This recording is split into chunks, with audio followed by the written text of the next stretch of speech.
अस्सलामुअलैकुम लिसनर्स, कैसे हैं आप सब। उम्मीद है खैरियत से होंगे। तो चलिए शुरू करते हैं आज की एपिसोड 2 ऑफ वो अजनबी अपना सा। यार क्या हुआ है, तुम्हारा मूड क्यों ऑफ है। माँ हम इसकी तरफ रुख करके बैठी हुई थी। इस तरह इंट्रोड्यूस करवाते हैं? अच्छा तो और किस तरह करवाते हैं। वो होंठों को जुम्बिश देकर बोली। माहिर को खुद समझ नहीं आ रही थी कि इसे इतना गुस्सा क्यों आ रहा है। वो इसे नहीं बता सकती थी कि ये वही शख्स था जिसका जिक्र कल इन्होंने मुसलसल किया, वरना एक नया कट्टा खुल जाता। माही तुम्हें चाचू कैसे लगे? वो ऐसे पूछ रही थी जैसे किसी मशहूर शख्सियत से मिलने के बाद पूछा जा रहा हो। बताओ तो कैसा लगा तुम्हें इनसे मिलकर? क्या मतलब कैसा लगा? माहिर ने इसे घूरा। तुम्हारे चाचू हैं, मुझे क्या, जैसे भी हों। माहम ने इसे ज़ोर से धप लगाई। माहम शर्म करो, एक्सीडेंट हो जाएगा। वो बेसाख्ता गुर्राई थी। Oh sorry. माहम जल्दी से सीधी होकर बैठ गई। माहिर ने भी मूड ठीक करते हुए इसे देखा। बाय द वे वो तुम्हारे चाचू तो कहीं से भी नहीं लगते, बल्कि वो बड़े भाई ही लगते हैं। दोनों ने एक साथ कहका लगाया था। हाँ ना, सब यही कहते हैं। असल में वो बाबा से 17 साल छोटे हैं। दादी कहती थी ये सरप्राइज बेबी है। तुम्हारी दादी की तो शायद डेथ हो गई है ना? इसने याद आते हुए पूछा। हाँ, तब हम बहुत छोटे थे। वो अफसुर्दा सी हो गई। मेरे बाबा और चाचू दो ही भाई हैं। दादी ने बाबा की शादी जल्दी करवा दी थी, फिर इनकी वफ़ात के बाद मामा ने ही सबकी टेक केयर की। चाचू भी तब छोटे ही थे, शायद 10th में। और फिर मेरे भी 2 भाई हैं और मैं फर्स्ट बेबी गर्ल हूँ अपनी फैमिली में। घर में सबकी लाडली हूँ। दादा और चाचा तो मेरे दोस्त हैं। और तुम्हें पता है शहीर और समीर मुझसे जेलस होते रहते हैं। वो अब मज़े से अपने घर वालों के बारे में बता रही थी। अगले दिन कॉलेज में एक धमाका खेज़ खबर फैली। बीए की एक स्टूडेंट ने कॉलेज में खुदकुशी की। वो दोनों जब कॉलेज आई थीं तो बहुत सारे लोग जमा थे। 2 पुलिस की गाड़ियाँ भी खड़ी थीं। माहम ने इसका हाथ थामा और एक लड़कियों के ग्रुप के करीब जा रुकी। यार तुम लोगों को पता है, बेनिश ने सुबह आते ही कॉलेज के बाथरूम में जाकर फिनाइल की गोलियां खा ली हैं। हमें तो यकीन ही नहीं आ रहा। वो सब हक्का बक्का सी खड़ी चहमगोइयाँ कर रही थीं। पहली दफ़ा कॉलेज में इस कदर वीरानी फैली हुई थी। जाने वाली तो चली गई थी, लेकिन अपने पीछे कॉलेज का नाम ख़राब कर गई थी। सबके पास सुनाने को अलग ही कहानी थी, लेकिन वो किसी से कुछ नहीं सुनना चाहती थीं। दोनों ही अलग होकर साइड पर बैठ गईं। यार ये बेनिश ने भी ना अपने साथ कितनों को डिप्रेशन का शिकार कर गई है। हम पूरा हफ्ता नहीं आएंगे कॉलेज, ठीक है? वो माहिर का हाथ दबाते हुए पूछ रही थी। हाँ ठीक है, वो भी तासुफाना अंदाज में बोली। माही मेरी बुक्स ऊपर पड़ी हैं, ला दो प्लीज़। तुम्हें कितनी बुरी आदत है कहीं रख कर जाने की। मैं तो नहीं जा रही ऊपर। मुझे क्या पता था ऐसा दिन भी देखना पड़ जाएगा। जाओ प्लीज़ ला दो, फिर हम घर चलते हैं। मेरा दिल घबरा रहा है। माहिर ने इसे देखा जो वाकई सफ़ेद पड़ रही थी। वो हाथ भी कांप रहे थे। इसने फ़ौरन माहम को अपने साथ लगाया और तसल्ली दी। हम इतनी दफ़ा ऐसे वाक़यात सुनते हैं और फिल्मों में भी देखते हैं, फिर भी तुम घबरा रही हो। रिलैक्स हो जाओ। ऐसे बड़े शहरों में ऐसे छोटे छोटे हादसे तो होते रहते हैं। इन्हें दिल पर लेने लग जाएं तो इंसान अपनी सेहत से भी हाथ धो बैठेगा। माहिर ने इसके बाल सहलाते हुए अपनी क्लास फेलो को आवाज़ दी। इधर आओ मारिया, प्लीज़ थोड़ी देर माहम के पास बैठो, मैं इसकी बुक्स लेकर आती हूँ। ओके जाओ, मैं यहीं हूँ। मारिया माहम के पास आकर बैठ गई। माहिर भी घबरा तो रही थी, लेकिन वो बड़ी हिम्मत का मुजाहरा करते हुए ऊपर आ गई। डेड बॉडी लेकर जा चुके थे। मैडम से इन्वेस्टिगेशन हो रही थी। वो एक नज़र एतराफ़ में डालकर सीढ़ियाँ चढ़ गई। अचानक ही ऊपर से आते हुए किसी से ज़ोरदार तसादुम हुआ। वो चीख भी नहीं सकी और पीछे की तरफ लड़खड़ाते हुए गिरने को थी कि कमाल महारत से किसी ने सर ज़मीन से टकराने से पहले ही हाथ पकड़कर ऊपर की जानिब खींच लिया था। वो नाजुक सी जान डोलती हुई इसके सीने से जा लगी। दिल की धड़कन खौफनाक हद तक तेज़ हुई थी। वो आंखें बंद किए खुद को ठीक महसूस करने की कोशिश कर रही थी। क्या वाकई मुझे बचा लिया गया है? आप ठीक हैं? इसने माहिर के सर पर हाथ रखते हुए पूछा।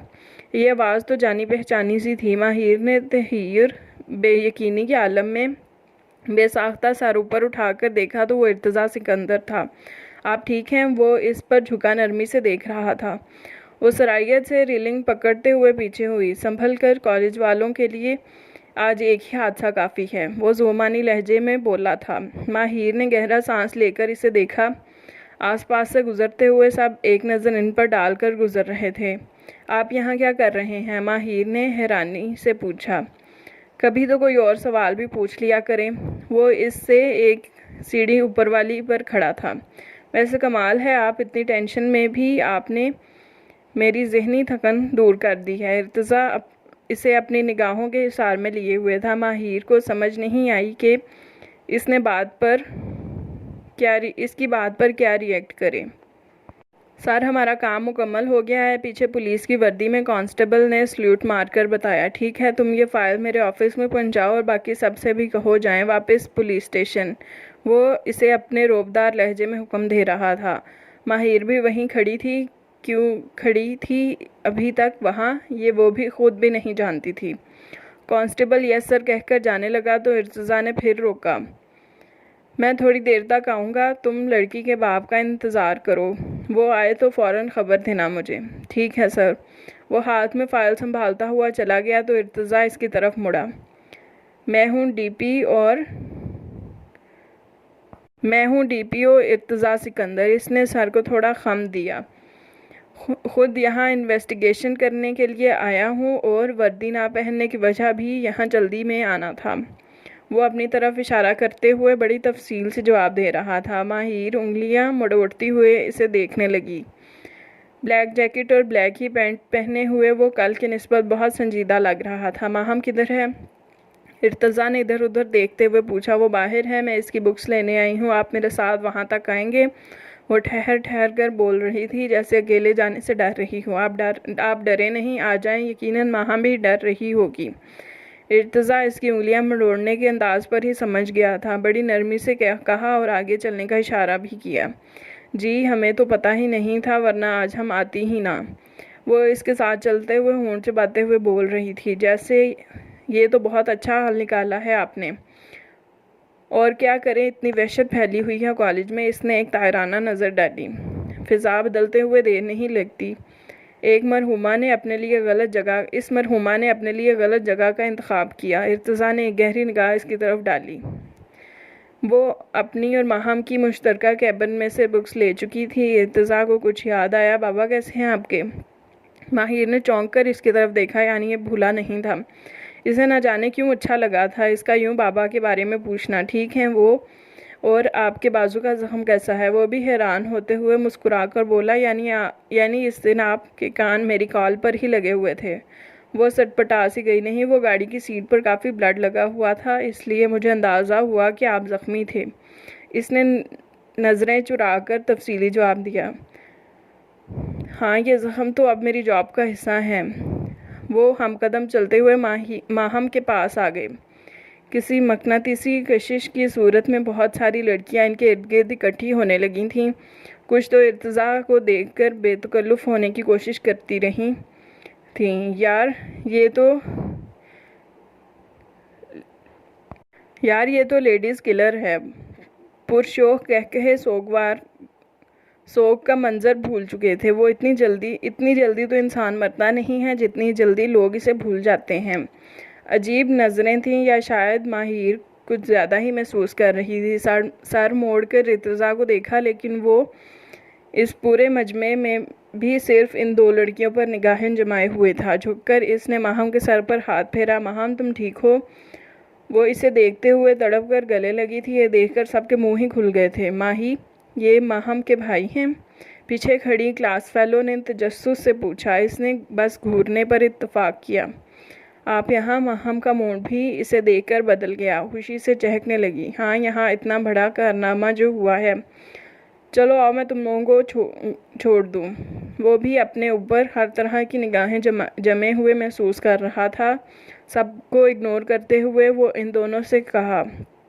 माहम तो इसके साथ ही चल पड़ी और बैग्स भी वहीं भूल गई। माहिर ने सर झटक कर दोनों बैग्स उठाए और इनके पीछे चल दी। पीछे लड़कियां तहय्युर और इस्तेजाब और तजस्सुस में खड़ी रह गईं। माहिर अजीब से एहसासात में घिरी हुई थी। ये दोनों मुझे इग्नोर कर रहे हैं, जैसे मैं तो इनके साथ चल ही नहीं रही। तभी इसे माहम की आवाज़ सुनाई दी। मैं माहिर के साथ ही जाऊंगी, आप फिक्र नहीं करें। इर्तिज़ा ने माहिर को देखा जो इसे ही देख रही थी। ठीक है, जाओ, फिर मिलेंगे। सारे रास्ते वो यही सोचती रही कि इसने किसे कहा था। ये दिल भी ना एक मामूली सी बात पकड़कर बैठ जाता है और दिमाग बेचारा सोचने पर मजबूर। वो दोनों ग्रैंड सिटी में आ गईं। माहम इसके साथ चलते हुए गुनगुनाई, दिल बहलाने को गालिब ये ख्याल भी अच्छा है। पता नहीं कौन होते हैं वो लोग जिनका टेंशन में खाने को दिल करता है। भाई मेरा तो दिल करता है मैं तुम्हारे साथ लॉन्ग ड्राइव पर जाऊं और खूब इंजॉय करूं। खराब मूड जाए भाड़ में। वो गोल गोल घूमने लगी। पार्क में इस टाइम ज़्यादा लोग नहीं थे और एक लंबा चक्कर काट कर कैफ़े में आ गईं। अपनी फेवरेट समोसा चाट खाई और फिर माहम को घर ड्रॉप करके खुद गाड़ी अपने रास्ते की तरफ मोड़ ली। अगर आज का दिन अच्छा नहीं था तो इतना बुरा भी नहीं था। नादान दिल किसी और ही राह पर गामजन हुआ। मोड़ काटते हुए निगाह सामने बोर्ड पर पड़ी, ज़रेला बुड़बुड़ाई, पुलिस स्टेशन, वो तो यहाँ होते हैं। इर्तिज़ा की गाड़ी बाहर ही पार्किंग एरिया में खड़ी थी। गैर इरादी तौर पर इसने हॉर्न पर हाथ रख दिया, फिर अगले ही पल अपनी इस हरकत पर शर्मिंदा सी हो गई। बेवकूफ़ लड़की, ये क्या हरकत कर रही हो। खुद को सरजनिश की और तेज़ स्पीड से गाड़ी जन करती हुई ले गई। पुलिस स्टेशन के सामने हॉर्न बजाना गैर इखलाकी हरकत थी। अगर कांस्टेबल देख लेता तो ज़रूर अगली दफ़ा गाड़ी समेत अंदर कर देता। कॉलेज से जल्दी आने की वजह मामा को बताई तो वो हाथों पर सर रख कर बैठ गईं।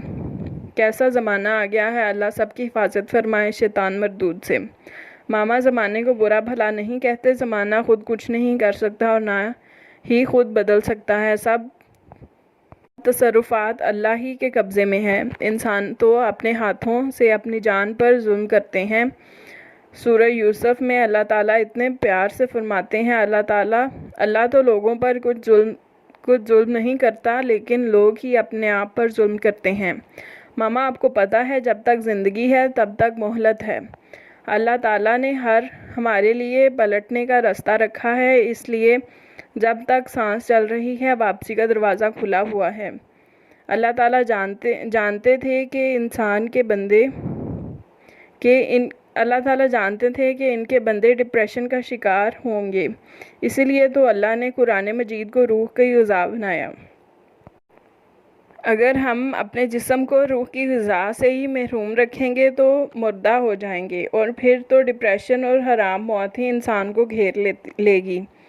अल्लाह ताला हम सब के दिलों को कुरान मजीद की रोशनी से मुनव्वर फरमाए, आमीन सुम्मा आमीन। अल्लाह की याद में इतना सुकून था कि वो तीनों टेंशन भूल गईं।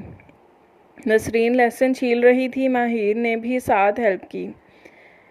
बाबा भी अपने कमरे में आराम कर रहे थे। थोड़ी देर बाद वो इनके पास बैठकर बाद में अपने कमरे में आ गई। फ़नी वीडियोस देखते हुए एक जो मज़े की लगी वो माहम को भी सेंड कर दी।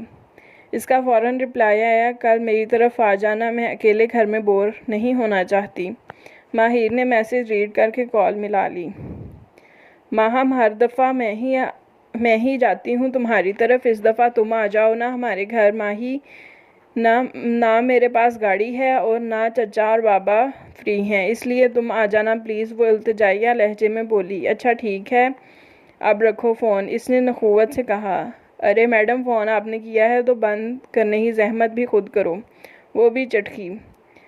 मेरी क्या मजाल कि तुम्हारे मुंह पर फ़ोन बंद करो, माहिर ने आंख दबाकर कहा। मुंह पर नहीं तो हाथ में पकड़कर बंद कर लो। दोनों की बहस लंबी चलनी थी और फिर हमेशा की तरह दोबारा बातों में लग जाना था। अगले दिन वो जल्दी ही माहम की तरफ आ गई थी। सबसे सलाम दुआ के बाद माहम के कमरे में बैठी खुशगप्पियों में मसरूफ़ थी। माहम की एक ही खाला थी। माँ बाप की वफ़ात के बाद वो बहन के पास ही रहती थीं। मास्टर्स कंप्लीट करके अब बहन के साथ घर के कामों में मदद करती थीं। इस टाइम भी वो इन दोनों के लिए समोसे, कटलेट्स, फिंगर चिप्स और 2-3 और आइटम्स जो वो सर्व कर रही थीं। माहिर ने खुशदिली से एक पीस खाकर तारीफ़ की तो वो रेसिपी बताना शुरू हो गई। थोड़ी देर बाद वो उठकर चली गईं और वो दोनों फिर दुनिया जहां की बातों में मसरूफ़ हो गईं। टाइम का पता ही नहीं चला और असर की अजान भी हो गई। समीर और शहीर से भी माहिर की अच्छी अंडरस्टैंडिंग थी। वो दोनों माहम के घूरने का लिहाज किए बगैर आकर बैठ गए। हमारी आपी तो हैं ही पागल, लेकिन आपको क्या हो गया है? रोज़ कॉलेज से छुट्टी और कोई मना भी नहीं करता, वो मुंह बनाकर बोला तो माहिर ने बेसाख्ता कहका लगाया। साथ वाले कमरे में इस अलार्म की आवाज़ पर किसी की आंख भी खुल गई। समीर के बच्चे, तुमने मुझे पागल कहा? माहम गुस्से से गुर्राई। आपी, समीर के तो कोई बच्चे ही नहीं हैं, इसकी तो अभी शादी भी नहीं हुई। शहीर मासूमियत की इंतहा पर था। इसकी बात पर अब पूरा कमरा कहकहों से गूंजा।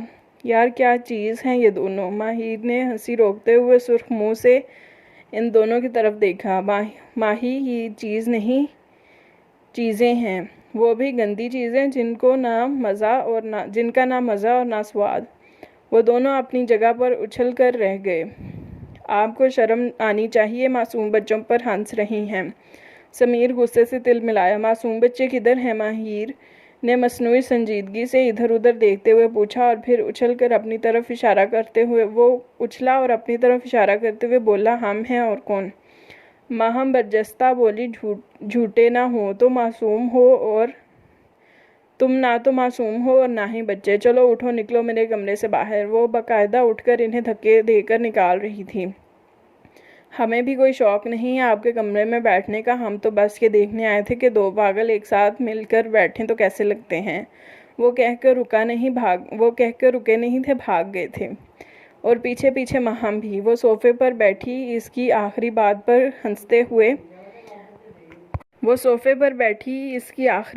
हंसते हुए दोहरी हो रही थी। तब भी कोई कमरे में आया। इससे निगाह मिलते ही वो मुस्कुराहट सिमटी। अस्सलामुअलैकुम। इर्तज़ा ने सलाम में पहल की। वालेकुम अस्सलाम। वो जो सोफ़े पर आलती पालती मारकर बैठे बड़े खुले अंदाज में बैठी थी, इसे देखकर फ़ौरन सीधी हो गई। ज़हे नसीब, आज तो बहुत बड़े बड़े लोग आए हैं। वो बड़े वालेहाना अंदाज में बोला। जी। माहिर तो इसकी इस बात का मतलब ही नहीं समझ सकी। कैसी हैं आप? वो अब सामने ही चेयर घसीट कर बड़ी फुर्सत से बैठ गया। ब्लैक शलवार कमीज़ में वो गज़बनाक हद तक वजी लग रहा था। माहिर थोड़ी देर और देखती रहती तो फिर पत्थर की हो जाती। निगाहें हटाना मुश्किल अमर था। इसकी साहिल आंखें अपने हिसार में जकड़ने की ताकत रखती थीं। माहम ने अंदर आकर इनकी खामोश निगाहों का तिलस्म तोड़ा। चाचू, मुझे तो पता ही नहीं था कि आप घर पर ही हैं। वो कल केस के सिलसिले में डे एंड नाइट ड्यूटी करनी पड़ गई थी। अभी थोड़ी देर पहले ही आकर सोया था, लेकिन आपके सुरीले कहकहों से मेरी आंख खुल गई। इसने दोनों की तरफ देखते हुए तफसीली जवाब दिया। ओह वेरी सॉरी, हमें नहीं पता था। वो दोनों ही शर्मिंदा सी हो गई। माफ़ी क्यों मांग रही हैं? इस मुस्कुराहट की खातिर तो 1000 नींदें भी कुर्बान। वो बड़े जुबानी अंदाज में बोला, जैसे निगाहें कहीं पे और निशाना कहीं पे। माहिर पहलू बदल कर रह गई थी। इसे घबराहट और घुटन सी महसूस होने लगी थी। वो फ़ौरन बैग उठाते हुए अपनी जगह से उठी। माहम ने भी इसे उठते हुए देख लिया। काफ़ी देर हो गई है, अब मैं चलती हूँ। इस नावल के इंशाल्लाह ताला डेली एपिसोड्स आएंगी और ये बहुत लॉन्ग नावल नहीं है, तो आप भी अपनी कमेंट्स में राय का इजहार कीजिएगा और फीडबैक ज़रूर दीजिएगा और लाइक और सब्सक्राइब ज़रूर करें। बहुत शुक्रिया।